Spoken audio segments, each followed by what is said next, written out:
Bekas Hakim Mahkamah Rayuan Datuk Muhammad Nur Abdullah hari ini mencadangkan supaya undang-undang menderhaka kepada raja digubal untuk mempertahankan institusi tersebut daripada dipesenda atau dihina oleh rakyat. Nur berkata setakat ini kerajaan mempunyai undang-undang yang termaktub di bawah Akta Hasutan 1948 namun ia tidak spesifik.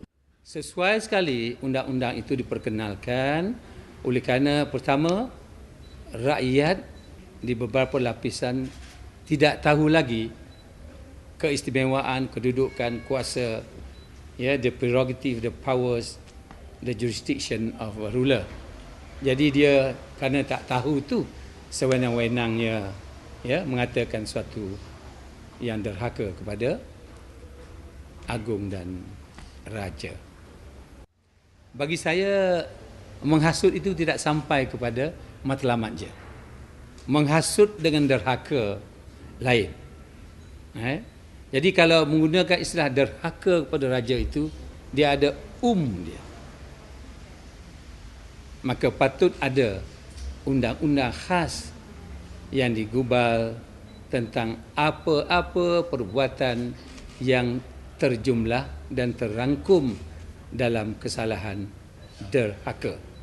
Nur berkata demikian kepada pemberita selepas membentangkan kertas kerja bertajuk Perlembagaan Malaysia yang dianjurkan oleh Universiti Malaysia Perlis di sini tadi. Sebelum ini, Pensyarah Pusat Pengajian Sains Kemasyarakatan Universiti Sains Malaysia Dr. Ahmad Aturi Hussein menyuarakan pandangan tersebut ketika ditemu bual antara pos. Menurut Nur lagi, kerajaan perlu terlebih dahulu memberikan pendidikan mengenai peruntukan perlembagaan khusus mengenai raja berperlembagaan sebelum undang-undang dikuatkuasakan. Malah beliau berkata satu badan perlu ditubuhkan bagi mengkaji kesalahan-kesalahan derhaka terhadap institusi diraja yang boleh dikategorikan kepada beberapa bahagian. Dia buat undang-undang itu dulu, kan? Dinamakan undang-undang dia kata apa ni? Treason tadi ya. Treason ataupun derhaka tadi kan, undang-undang khusus tentang kesalahan derhaka. Di situ senaraikan apa dia derhaka. Kita bolehlah segala perbuatan yang macam tadi kan, apa istilah tadi kedua tadi?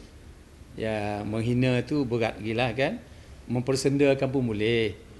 Macam apa ni, bendera Malaysia kita ni kan, dipegang terbalik misalnya. Itu mempersendakan. Ataupun yang agung kita katakan istilah yang tak sesuai, tak selayak baginya kan. Nyatakan sesuatu. What amounts to treason are as follows. 1. Perbuatan. 2. Ucapan. 3. Sindiran. 4. Dalam bentuk kartun, dalam bentuk gambar-gambar ini kan, macam Nabi Muhammad tu dikatakan pakai serban, lepas tu ditaruhnya bom di atas kepala dia kan. Benda-benda yang macam tu, sindiran macam tu perbuatan tu salah. Senaraikan satu persatu. Perdebatan mengenai undang-undang berkenaan wujud selepas seorang pemilik akaun Facebook, Melissa Goy, 32 tahun, ditahan dalam serbuan bersama Jabatan Siasatan Jenayah Komersial dan Suruhanjaya Komunikasi Multimedia Malaysia, ekoran mempersendakan titah yang di-Pertuan Agong. Sebelum ini, Goy dan rakan-rakannya dikatakan menulis kata-kata penghinaan di laman sosial berkenaan ketika titah yang di-Pertuan Agong, Tuanku Abdul Halim Muazzam Shah, disiarkan secara langsung di radio televisyen Malaysia. Dalam titah ucapan itu, Seri Paduka Mahu Rakyat Negara ini akur dengan keputusan Pilihan Raya Umum ke-13 yang ditentukan mereka sendiri.